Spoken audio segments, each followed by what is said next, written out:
En tournée de constatation ce dimanche 23 juillet 2023 des dégâts causés dans la ville de Porto-Novo par la pluie diluvienne de ce vendredi 21 juillet 2023, une délégation du conseil municipal de Porto-Novo, conduite par le premier adjoint au maire Rachad Outoukuru, avec à ses côtés la secrétaire exécutive et les cadres de la mairie, ont sillonné les quartiers d'Onouquin, Ananvier et Dowa.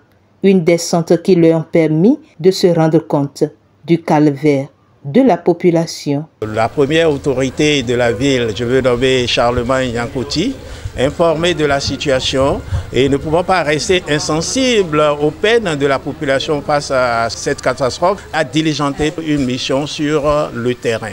Et il a tenu aussi informer le ministre du cadre de vie.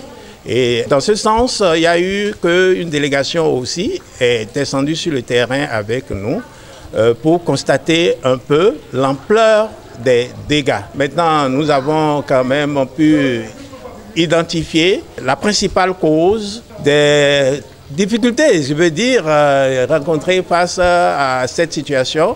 Je crois que c'est au niveau du collecteur G qui a été circonscrit. Bon, il y a eu des situations causées par l'homme lui-même.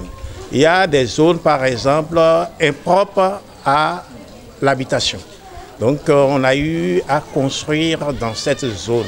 Au regard de cette pluie torrentielle qui a réveillé les vieux démons qui hantent annuellement les populations de la cité des Aïnovi, le premier adjoint au maire fait des recommandations aux populations tout en mettant l'accent sur les dispositions qui seront prises. Une action sera faite dans les jours à venir et la SGDS a déjà été instruite pour le curage de ce collecteur ou le dragage pour approfondir un peu les choses à ce niveau. Et je crois qu'on est en train déjà de trouver une approche de solution. Entre autres conseils, c'est de leur dire par exemple d'éviter que les enfants jouent dans l'eau et l'eau stagnante là, et pour éviter les maladies hydriques. Et nous leur demandons s'ils peuvent déjà abandonner de façon provisoire leur domicile le temps que la saison pluvieuse passe. Autrement, c'est qu'on peut assister à des situations d'électrocution. Et vous comprenez, il y a des prises, par exemple, qui sont à une certaine hauteur.